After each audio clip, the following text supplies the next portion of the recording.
Hello, in front of me I've got Hohem iSteady. In this video I'll show you how to use special features of the gimbal.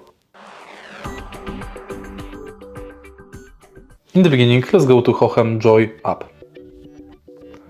Enter shutter and next go to moment. Here you can select features like inception,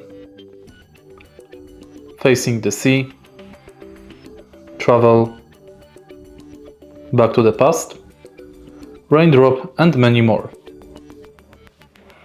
Simply select it, tap start and it's done. If you find this video helpful, please leave like, comment and subscribe.